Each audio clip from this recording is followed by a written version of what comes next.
Michael and Clark, we expect that Toni will burst them open. Toni Moore, Toni Moore, Toni Moore. We want more, more, more. Toni Moore. The Barbados Labour Party continues its march. The Barbados Labour Party continues its march into history. The Barbados Labour Party continues the march to make history, because we really let Toni Moore to represent the constituency of St. George North. The first female to represent St. George North. We will once again create history in the Barbados Labour Party. First female Prime Minister, first representative of St. George North, Toni Moore, Toni Moore, Toni Moore. Help me to welcome Toni Moore. Flood cannot do that for we. We want more, plenty more. And Toni gonna give us for sure. So we voting for Toni, we voting for Toni, we voting for Toni. And the BLP, we voting for Toni, we voting for Toni. We want more. I like him the song of that. More and more and more. Good night, Tate Hill. Good night, Tate Hill. Tate Hill, now is a time not only for more, but now is a time for community. Now is a time when community matters more than any of us may think. And I reflect to 3 weeks ago, three Saturdays ago, right here in this shop. This is where I got my first lesson in St. George North from a young man who spoke to me very plainly about the importance of community. He was actually sitting over there where I see a youngster in a light blue shirt and a white pants sitting. And he was sharing with me about his life. He was sharing about a life that he said was not one that was the best. He was sharing with me about a number of mistakes and missteps that he had made along the way. And in sharing that, he told me, but things picked up.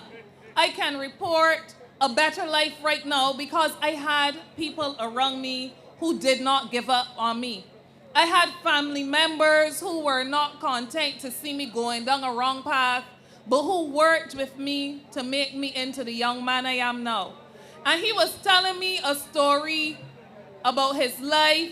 He was telling me a story about 2 lawnmowers he had and 2 weed whackers. And he was sharing with me that he works for himself.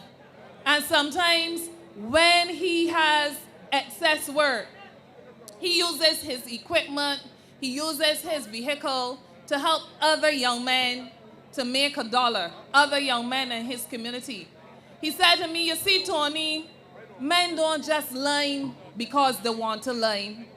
Men don't just line because they're looking to make mischief. But very often they're linemen because there is literally nothing else to do. And that is what is happening now with too many of our young men.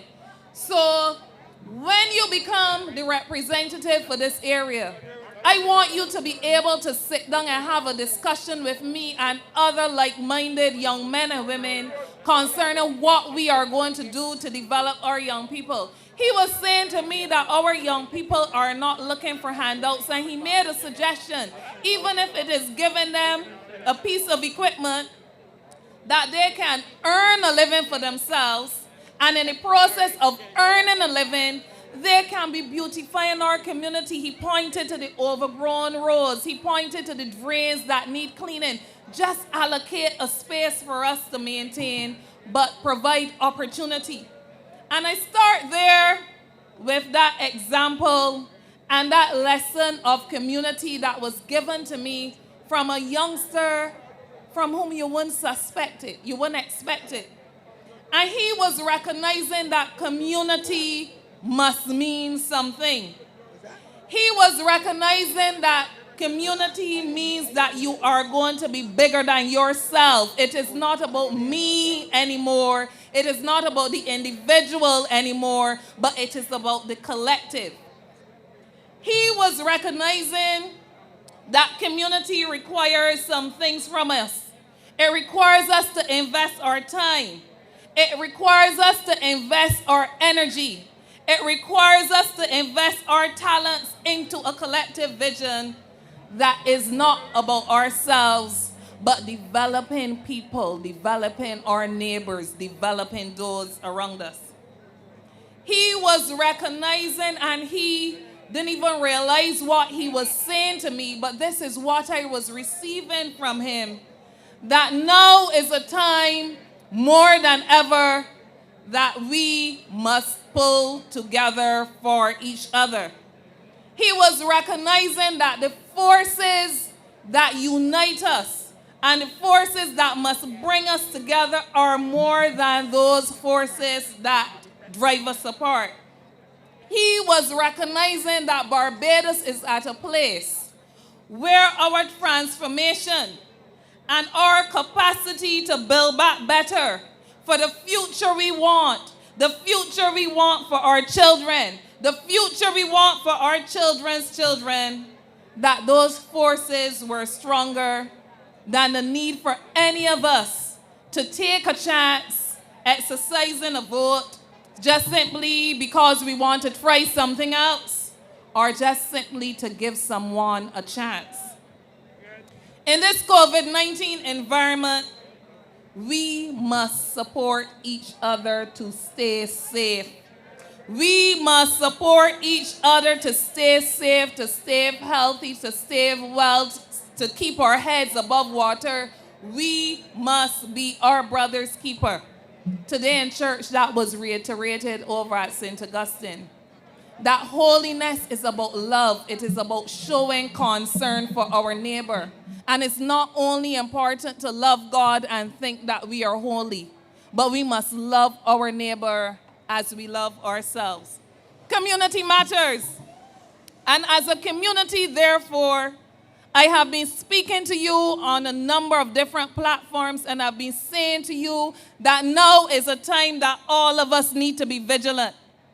I've been saying to you that if we are going to exercise our franchise meaning the right for us to vote in the best way possible, our participation in that process requires all of us to be vigilant. Vigilance requires us to keep our eyes on the freedoms that we have, the freedoms that have not come easy, the freedoms that have come through the struggle. You heard Senator Adams speaking just now. Freedom is not easy coming to us. It does not come easy to our families. It comes by the blood, sweat, and tears of people who are committed to see justice and to do justice and to make justice and to make a pathway better for our people. We must be vigilant, not only on our freedoms, not only on justice, the justice we want to see, we must be vigilant about our democracy. And I recall a period in recent history when that very democracy was under threat.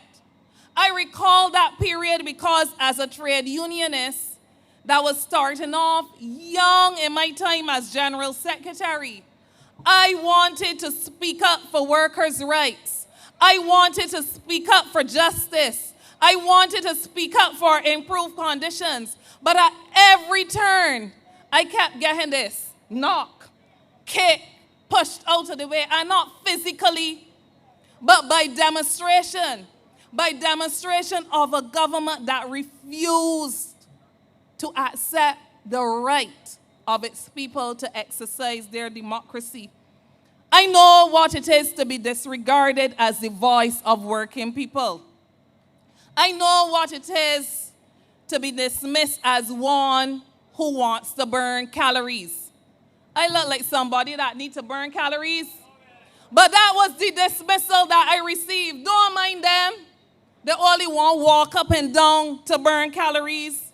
I know what it is as I am making a point for workers, as I am forging a path for betterment of workers, to be regarded as one who is new wine in old wine skins. I know what it is to be down played as being youthful and immature and extreme, to be likened like a fanatic with a loaded gun, and to be made a reference as being a robber or rapist in this country just because I want to stand up for improvements for people. There was no excuse for that. There still is no excuse for that blatant disregard and disrespect to workers and their representatives. And there has been no repentance for that up to this day. Not once. I'm sorry. And I'm sorry is not something that I'm interested in words. And it's not something that any of us should be interested in words, because words are easy to say. Actions speak louder than words. And I say to you tonight, therefore, in Tate Hill, I say to you tonight, those in St. George North in particular, and I speak to you. I speak to you because in another 2 weeks and 2 days, plus some hours until 6 o'clock, another 8 hours, 2 weeks, 2 days, and 8 hours, you will be perhaps embarking on the start of the most important day in the life of this constituency. Vigilance requires that we do not forget where we've come from, where we are, and how much it took from us to get from the pit to where we are. St. George North, I therefore remind you that community, as a community, we surround ourselves by the influences of the people that we want to become. I'm going to say that again. As a community, we surround ourselves most with the influences of those whom we want to become.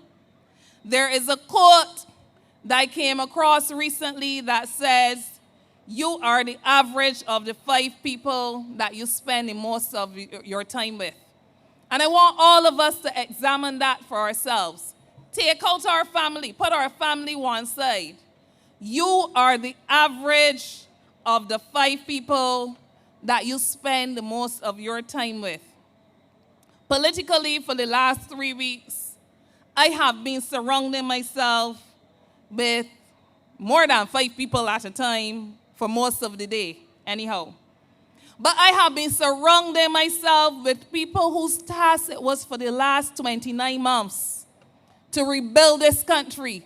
I have been surrounding myself with people whose task it was for the last 29 months to renew hope, to renew the spirit of community, not only within St. George North, but across Barbados. I have been surrounding myself with people who, for the most part of the last 29 months, have been working to build back Barbados better in some of the most trying circumstances. But while I've been doing that, politically, my opponents have been associating themselves with the never-rans, the never-wons, and the destroyers of our economy, the destroyers of our democracy. And I want you, therefore, St. George North, as you consider your vote, consider the community that my challengers are surrounding themselves with. And I say that to you to consider for yourself, the community that my challengers are surrounding themselves with. Because when you consider that, you will ask yourself the question, is this what I want for me? Is this who I want to be surrounding me? You will ask yourself, are these people ultimately headed in the direction that I want to go? Are these people headed in the direction that I need to go? So you ask yourself the question when it comes to the PDP. Are they headed in the direction that I need to go and that my community needs to go? You'll ask yourself similarly for the UPP. And then you ask yourself that question for Solutions Barbados. And then you ask yourself that question for the Democratic Labour Party. And then you ask yourself, what's the sixth one? Whatever it is. You ask yourself, as it relates to that sixth party, whose name I can never remember, can they take this country in the direction that it needs to go? The answer you, the people of St. George North, give yourself will ultimately determine how you exercise your franchise on the 11th of November. The answer you give to yourself will reflect your vigilance as a people, not only in the last 3 weeks or the run-up to an election day, but it will demonstrate the vigilance you have exercised as a people over the last 15 years in the life of this country. The answer you give yourself, therefore, defines your participation as a citizen. And however you answer that question will determine whether you will be able to make demands of a government in this country. It will determine how far your demands will go as you pursue representation in this country. St. George North, my candidacy presents a space for our people, you, the constituents of St. George North, to meaningfully participate in your democracy. It offers you an opportunity to work with someone who understands and who cares. It offers you an opportunity to work with someone and have someone represent on your behalf who understands what service is and who has actively worked for the last 16 years of her life in service to the working class people and their families within this country. Your vote and my candidacy offers you the opportunity to work with one who has preserved the very tenets of social justice in this country. It offers you, the people of St. George North, the opportunity to share with someone who is willing to commit time, energy, and effort to make St. George North and you, the people of St. George North, better. That must make a tremendous difference for you. I'm not here to speak about others. I'm here to speak about me. And as I speak about myself within the context of representation, then yours will be the task to compare me to others. As I've been going around, I've been saying to people, I will not be a handout type of politician. That is not in my DNA.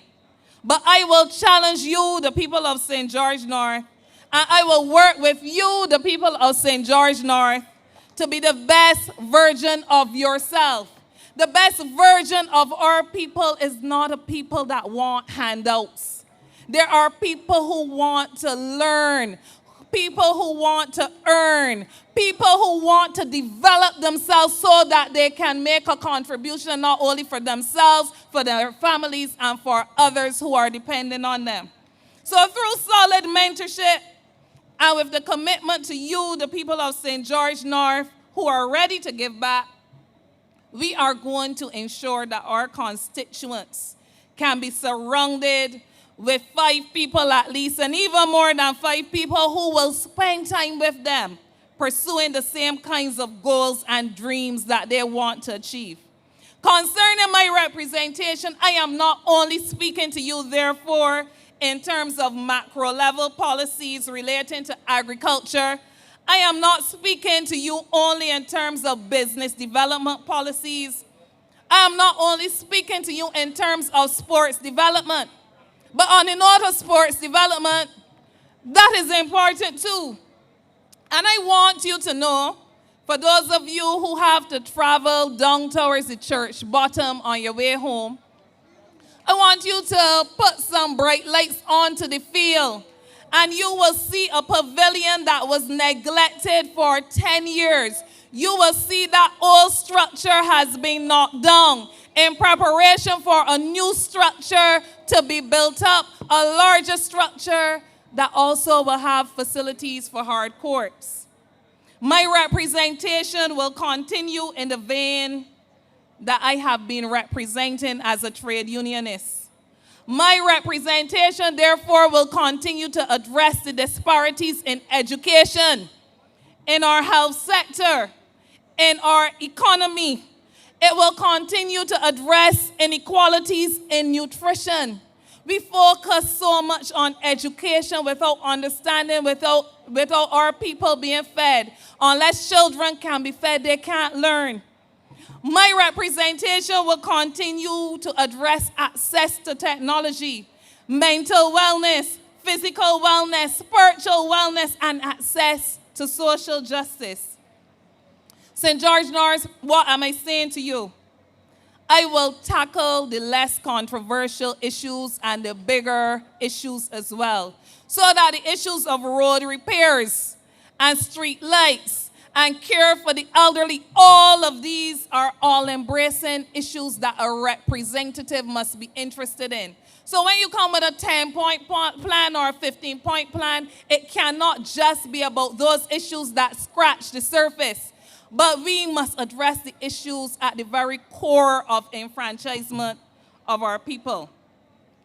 My life, my socialization has prepared me for this. And St. George North, I say to you without fear of contradiction, without having to reserve any part of myself, that I'm not only prepared, but I'm ready. St. George North, I have not come to you with a top-down approach. From the start of this campaign, when many of you have been saying, so what are you going to do for the people of St. George? I told you I have ideas.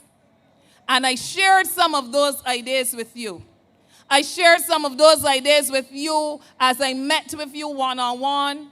And at previous meetings, I shared some of the things that I would like to see implemented within this constituency. But in embracing you, I have been listening to you.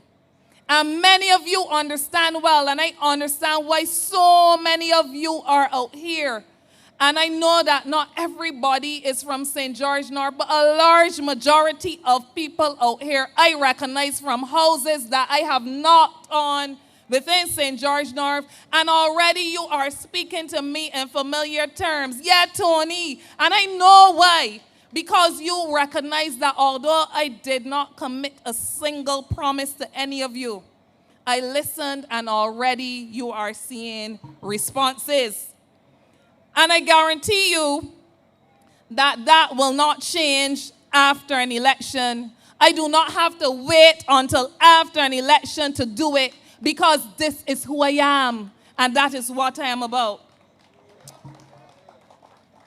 St. George North, tomorrow is a very significant milestone in my journey to serve this constituency. Tomorrow is nomination day. And I thank you in advance for your support, not only tomorrow, but on the 11th of November. Because with your overwhelming show of support, with your overwhelming show of support and demonstration of the right to your franchise on November 11th, I will be your next representative.